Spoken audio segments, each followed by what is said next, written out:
The Philadelphia Eagles look to have a lot more talent at the safety position in 2024 than 2023, but is it enough to fix the problems from last year? We'll get into it coming up next right here on the Locked On Eagles podcast.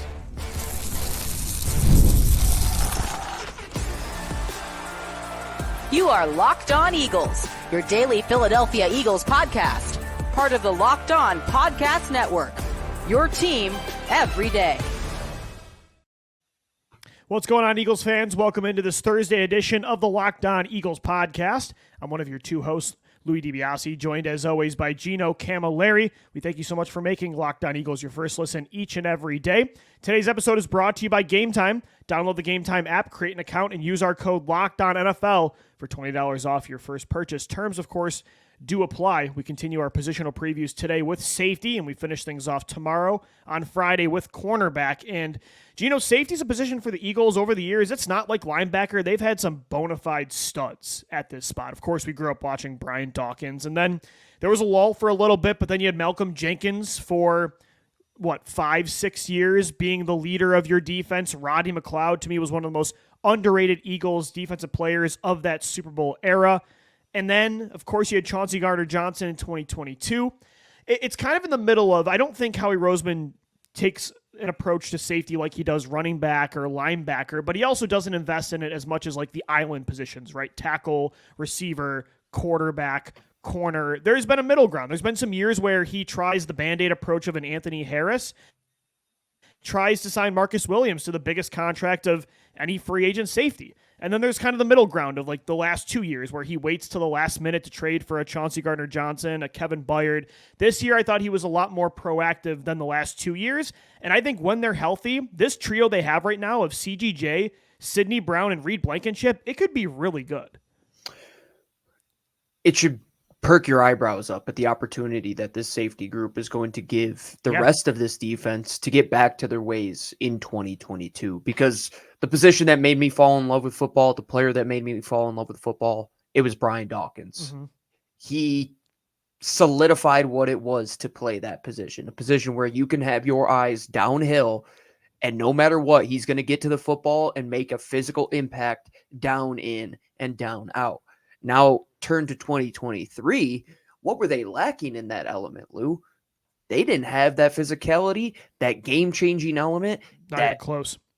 That textbook, come up the middle, I'm going to just put my shoulder into you and take you down, which Chauncey Gardner-Johnson did in the Super Bowl for you last year.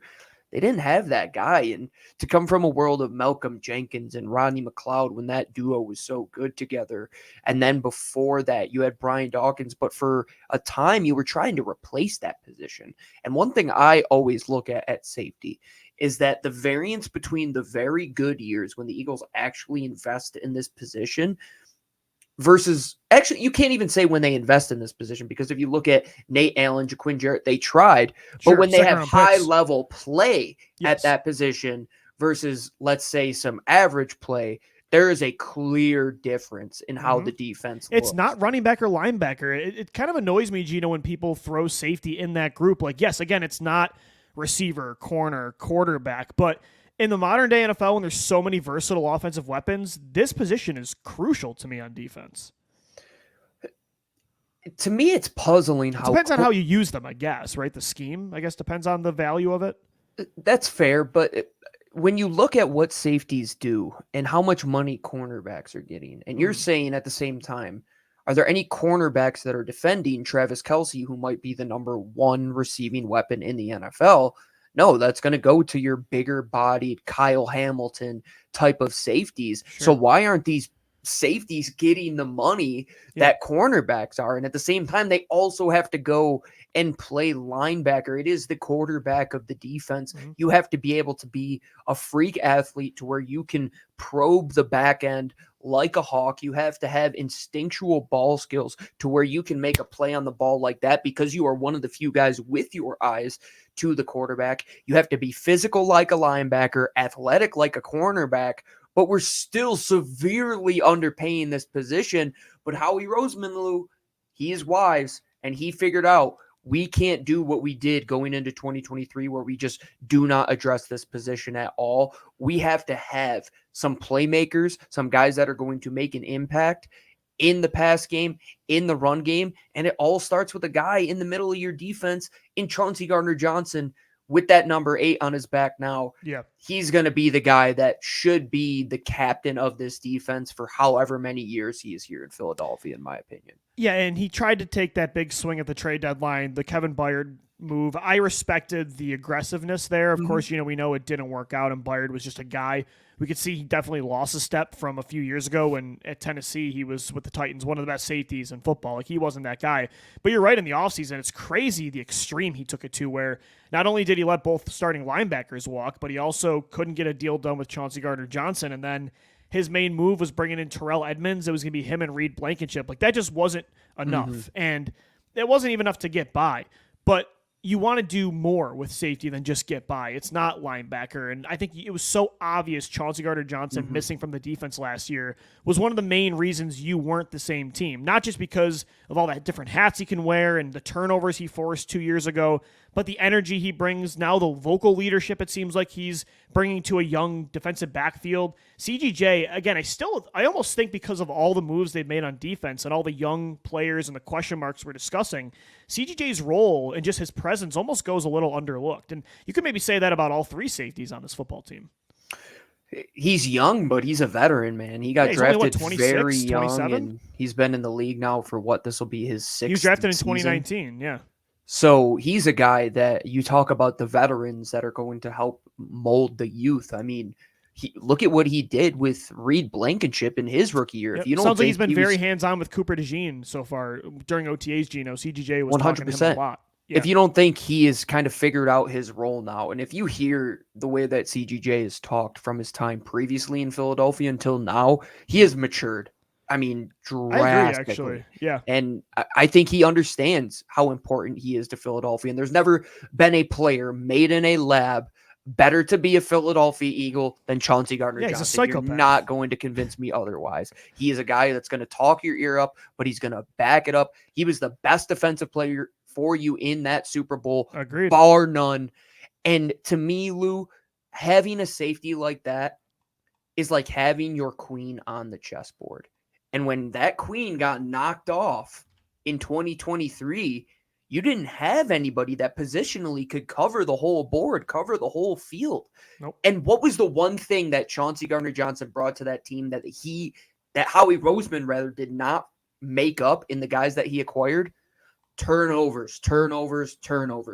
That's why he's going to be so important, Lou. If anything, you teach these young guys to go at that ball with that maniac mentality, because picking that ball up and giving your offense that they've invested hundreds of millions of dollars into better field position is going to make your offense more efficient, more lethal, and get back to the way they were in 2022. So this safety group, man, they have a huge burden on their shoulders, but I believe they have the guys to carry that burden and execute it in a big way.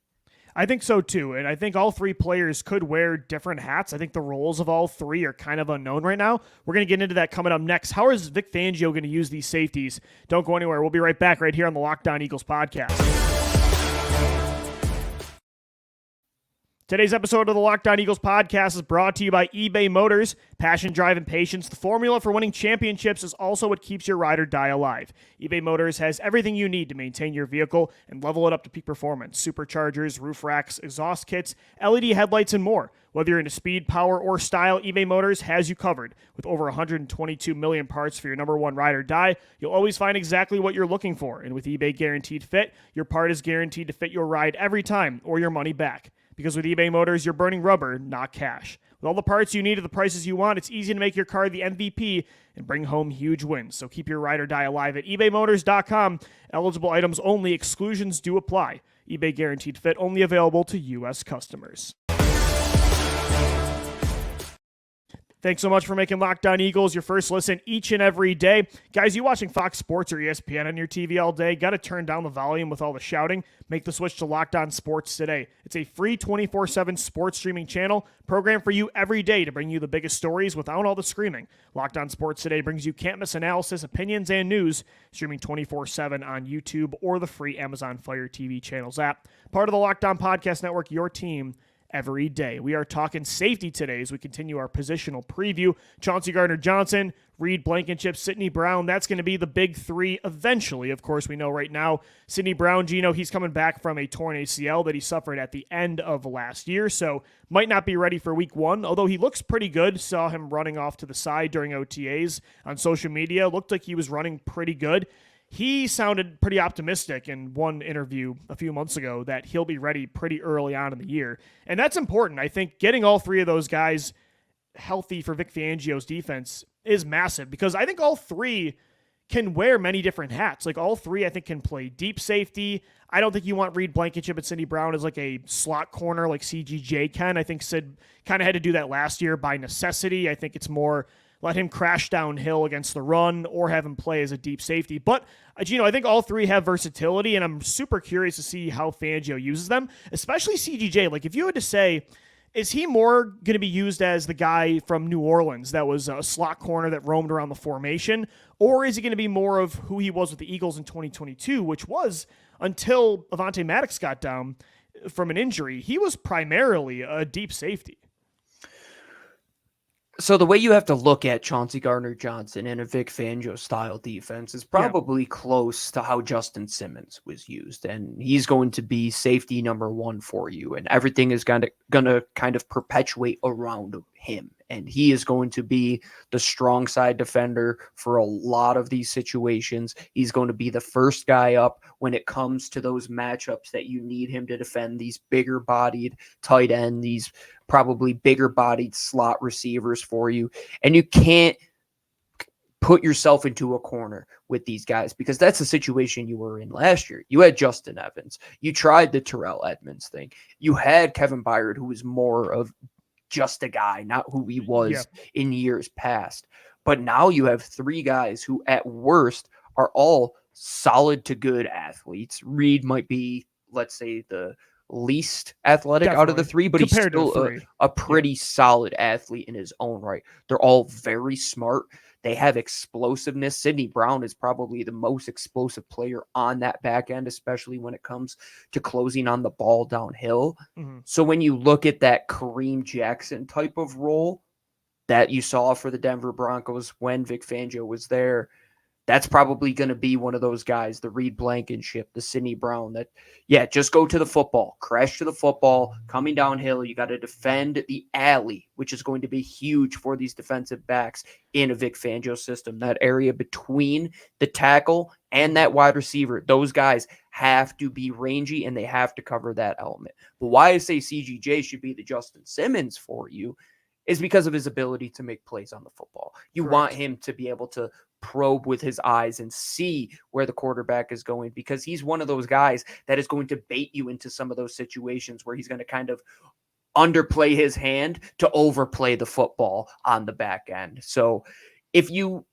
stick them into that free safety, strong safety type of mold, which is very old school, your free safety more than likely is going to be a combination of Sidney Brown with Chauncey Gardner-Johnson. But at the same time, what CGJ does really well can also transfer to that strong safety position, which Reed Blankenship is probably the best tackler out of the three in that group. Allow him to be a pseudo off-ball linebacker for you. You can have him defend the flat, get out to the ball, defend the alley.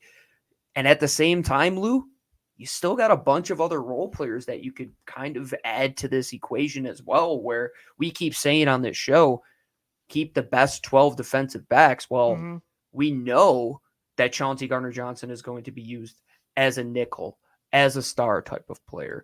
Could Avonte Maddox potentially hop back and play some of those safety snaps? Sure. Cooper DeJean, who we have yet to talk about, who I believe projects best as a safety, he could be used as that quote-unquote fourth safety. I think he will eventually. That bigger type of cornerback to alleviate some of the burden from Chauncey, to not pigeonhole him and keep him in that department as well. Because you don't always want to allow the offense to know what your best player in CGJ is going to be doing. Because if you just get him up, let's say you're playing against Kansas, right? And Travis Kelce's there and he's up at the line of scrimmage. Oh, well, we know we're going to probably get the ball elsewhere out of it. Or if Chauncey's always deep, we know we can continue to exploit that if we have somebody else coming down. Don't get into the ways of Patricia and Shonda's it was super stagnant. The great thing about Fangio's defense Mm. is these safeties, man. They are never just set at the snap. They are out there. They are always Moving around. Go watch that Miami tape. Go watch the Chicago tape, the tape here in Denver. Those guys are constantly moving and creating a havoc in the mind of the quarterback to Yep. give them a real puzzle on the back end. And, the good news is Vic Fangio has the personnel now that he can It ask matches. Yes, it multiple matches. people. He can ask a Cooper DeJean to also do what he wants Chauncey Gardner-Johnson to do. I think to a certain level, a certain floor, he can also ask that of Sidney Brown, of Reed Blankenship, of Avonte Maddox. Yeah, Sid was playing a ton of man-on-man coverage last year. Yeah, was he I great don't think at it's it? a strong Absolutely suit, but not. he can absolutely do it. And sometimes you want to I love the idea of Sidney Brown playing in the deep half of the field and just getting sideline to sideline. I mean, you see the rocket motor, that speed. I mean, look at his pick 6 against Arizona. Like, the speed is obvious. As long as he controls it a little bit, right, with the tackling and the penalties, if he can rein that in, like, he can be a weapon coming downhill too against the run. He made some big tackles in that game against Washington on the road.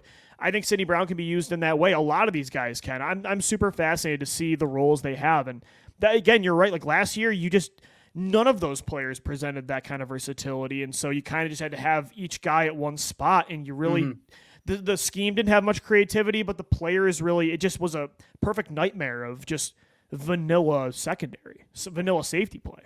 They tried their best to get anything beyond what Reed Blankenship was giving them, which started out with Justin Evans, who was just a piece Should of not have been taking just snaps. Wonder Bread, somebody that was just like $1.25 at the store, right? Like nothing great. And then you're going to the other value section and you're getting guys like Terrell Edmonds who were in the Walmart bargain bin. And just a bunch of guys, man. Sidney Brown was the only one that was giving you any meaningful snaps at that position, but he really never came into form until he ended up getting injured closer to the playoffs. But now, man, that the personnel you have, it matches what Vic Fangio is going to want to do. And you don't have those bargain bin guys anymore. These are legitimately good football players. And Chauncey was paid as such. Sidney Brown was drafted as such. Reed Blankenship, he's thought of as such. And even though he was an undrafted free agent, he played in a Super Bowl his rookie year. He took on that safety number 1 role last year. And like you said,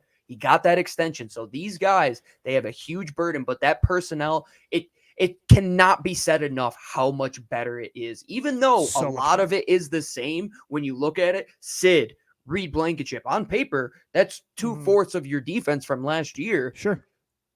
They've gotten so much better. They've gotten exponentially better because of what Chauncey is going to bring. The scheme and CGJ changes everything. I mean, guys like even Quinyon Mitchell being back there as well, where and you can't do overlook more Cooper stuff DeJean on the backside. And like you said, you think bingo. he eventually is going to translate to safety and be a Brian Branch type of player. That's something that you also have to add into this equation. You mentioned Reed Blankenship.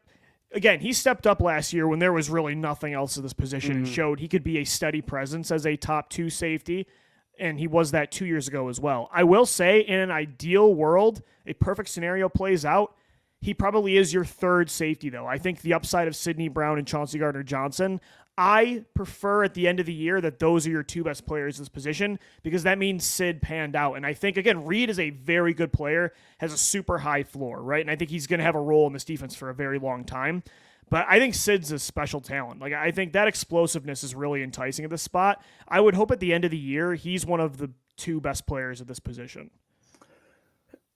If we're going to say the best case scenario here is those 2 guys being quote unquote your safeties that you are going to give a majority of the snaps to. Or maybe just based on production and efficiency, like who's your 2 best players here? I hope one of them Sid. It's got to be CGJ. Yes. Is it Sid? I don't know, but they're going to have the opportunity because we talked about linebacker yesterday. A lot of these sub package in a Fangio type world are bigger nickel, bigger dime situation where they're going heavier at defensive backs. All 3 of these guys are probably going to be pretty close in snaps. Chauncey will, I think, far and away get the most. But Reed and Sid will be close when they're healthy, probably. Yeah, they're still going to be close to 85 to 90% of the snaps between them. I don't think you're going to see Reed Blankenship off the field all too much because you only have 2 linebackers right now that you can really field with any certain And that's only for now. in We your might mind. find out that you can't even rely on one of those guys. So And you what might are they even- going to do? You might need go even heavy more. on the line, You might heavy need on the 4 back corners. end. Yeah, you might need 4 corners and 3 safeties, which is something interesting. Chris Franklin of NJ.com was on our show a few weeks ago, and he said maybe early on, because Sidney Brown's coming back from that injury, they're using Avonte Maddox in different ways.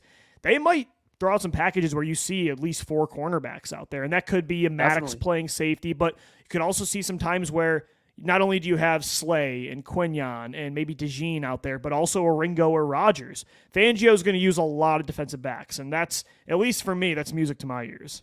Well, it should be music to everybody's ears because they know that the strength of their personnel on the back 7, it's in the defensive back. That is one thing I used to like about Jim Schwartz's defense, Gino, is a lot of the times it was only Nigel Bradham out there, a linebacker, and it was just all defensive backs. They've done that in the past couple years, especially 2 years ago in Jordan Davis's rookie year, where they did these penny type of fronts where they went 5 down, 1 type of linebacker. I think you'll see more of that. I mentioned something similar to that where you'll see a 0 tech over the center, 2-3 techs between the guards and the tackles, and then 2 stand-up type of guys. Right. Is that a combination of linebackers or edge to be seen? But those 1 linebacker sets, it's going to give the defensive backs, those other edge rushers, that much more of an ability to make an impact down in and down out, to where I want Reed Blankenship on the field all the time. I've seen enough out of him to where I know I can let him patrol on the back end, let him patrol up by the line of scrimmage better than what you're going to get out of Nakobe Dean and Devin White right away, in my opinion. He led your team in tackles last year, so I totally agree. I think safety this year, as you mentioned, it doesn't look totally different compared to 2023, but it's substantially better. We'll talk about the depth of this position as we wrap up our positional preview of safety coming up next right here on the Locked On Eagles podcast. As we finish up this Thursday edition of LOE, we have a message from our friends over at FanDuel. It's summertime. Baseball is in full swing. Copa America is going on. You have the Euros going on as well. And if you want to get in on the action, there's only one place that I suggest you go and make your wagers, and it's over at FanDuel, the official sportsbook of the Locked On Eagles podcast and the entire Locked On Podcast Network. And heck, if you're a new customer right now, a single Abraham Lincoln, a $5 bet, if you win, you're going to get $200, 200 crisp. Ben Franklin's back to bet on anything from next year's Super Bowl winner to who's going to win the USA Copa America match tonight. I'm putting in a future on my Azzurri in the Euros. And if you want to get in on the action, visit FanDuel.com/lockedon and add a big win to your summer bucket list. FanDuel, America's #1 sports book and the official sports book of the entire Locked On Podcast Network. All right, so Gino, behind Chauncey Gardner-Johnson, of course, you have eventually it's going to be Reed Blankenship, Sidney Brown once he's back from his torn ACL. That's 3 solid safeties that you're going to use, I think, a vast majority of the time on the field. A lot of nickel, a lot of dime packages for Vic Fangio's defense. Behind the 3, though, I think right now it's honestly you're probably going to rely on, if 1 or 2 of those players were to go down, I think Fangio's going to ask a lot of these corners to start playing in hybrid roles. He's already trying that with Avonte Maddox. We know eventually they want Cooper DeJean to translate into that role where he's kind of doing everything for this defense. And I guess it sounds like James Bradbury even quietly was being tried out at safety too when he was on the field during OTA. So I would say, again, you've got like Mekhi Gardner, you've got Tristan McCullum out there at safety. I think, though, behind this 3 main safety group, like it's probably corner that would fill in if there's any sort of like massive stretch of injuries. And you add in that Isaiah Rodgers now is going to be primarily an outside cornerback. It had surfaced that he's not going to play inside as of recently. So it would have to be somebody like a Cooper DeJean to step up, because let's say that Darius Slay is playing at a high level and Quignon Mitchell is playing at a high level, and you have the boundary corners solidified. Heck, throw Keely Ringo into the equation as well. Sure. You're not just going to keep Cooper DeJean sitting on the bench. You're not going to do that. You want that him is on the field. Bad business if you are a defensive coordinator. You are going to find a way to get him in sub packages early on so that he can get a hold of the NFL pace, understand what it is to see it from that speed, And then if somebody, fingers crossed, were to go down, Lou, he's probably the next guy up there, because you've heard rumblings of Avante potentially taking some snaps there and James Bradbury potentially taking some snaps there. But I keep going back. Are you going to have these quote-unquote Band-Aid guys who aren't going to be here in a year or two to take away snaps of, heck, even guys like a Tristan McCollum or a Mekhi Gardner, who this team trusted last year, Lou? Those guys were also taking snaps outside of Justin Evans. Gardner, by the way, another former corner, Gino, that they cross-trained to safety. So he's not even, I talked about like traditional safety backups. Gardner really isn't even one of those guys. He's a 6'2" outside corner for the majority of his career. And that's what we have to remember as well. Vic Fangio, what is he going to do? He's going to get the best 5 to 6 guys out there at any given time. And I think going back to the idea of having these young guys be next to good football players, how instrumental will it be in the growth of Cooper DeJean to be out there? And let's say it's 25 to 35% of the snaps. That's on the low end, in my opinion. Yeah. But to just hear the communication between Chauncey and Darius and hear what they're saying, and then to the mic backer and hear how they're calling the front, that's going to take you so far. And we've seen how that investment is paid off at other position groups. Look at who's your new center. We've talked about that. You wanted Cam Jurgens to be next to Jason Kelce, and that was one of the talking points Howie Roseman even mentioned in his press conference in the lead up to the draft. Getting these young guys in the building next to these veterans, this is another one of those situations. It's a good point. I didn't even really think about it. We talked about that on the show a few weeks ago about having Darius Slay opposite Quinyon Mitchell, how that's that new version of Kelce next to Cam Jurgens, right? And Quinyon has said again that he masks his game, emulates game off of Slay. But Cooper DeJean, like, again, I think, Gino, eventually in an ideal world, he's not one of your main boundary corners. He's not even your top slot corner. You want him to be what you're going to ask Chauncey Gardner-Johnson to do in 2024. So who better to learn from than CGJ? Like, I totally agree. That's another perfect spot. The perfect mirror. Yeah, where he's not being redshirted. He's learning. He's playing on the field at a different position. A different position than, by the way, he's never played slot either. He was a boundary at Iowa. And he's learning from Chauncey, looking at what he's doing, playing a deep safety role, playing in the box, playing nickel, covering tight ends and running backs. Yeah, that really will be instrumental for not just him, but every one of these young defensive backs who are asked to be versatile in this scheme. It's a very, very young room, but for the first time, there's a lot of room for growth. And that ceiling, I don't know what it could be, but I have a lot of belief in this group right now. I was sick of watching just guys. You know, that was my favorite position to watch. And it's so hard to watch just a group of guys that can't get to the landmark and can't make a play on the ball. And I mean, heck, who else was the slot corner that this team had the last couple years that they tried to fill in, even last year? So Bradley Roby was in there. Not Roby. It was Josiah Scott. You saw the drop off between Chauncey Gardner-Johnson to Josiah Scott in 2022 and 2023. You can't allow something like that to happen anymore. And Howie Roseman has done a very good job in upping the ante here at this safety position, and not just drafting Sidney Brown last year, not just sitting on his hands, bringing in a young player in Cooper DeJean who can also learn from these guys in that room, and having a good player in Reed Blankenship to be opposite a Chauncey Gardner-Johnson. Safety room is back in Philadelphia. You have to feel really good about this young group, and in a couple years, this could be the back seven and the quarterback group back there, and these three guys that we have continuously talked about being the heartbeat of this defense. I totally agree, and I think corner is even more exciting than safety, and we'll preview corner tomorrow as we wrap up our positional previews right here on the Locked On Eagles podcast. Thanks so much for making us your first listen each and every day. We're going to sign off for now, though. For Gino Camilleri, I'm Lou DiBiase signing off. Thanks so much for downloading, watching, and listening, and let's go Birds. Fly, Eagles, fly.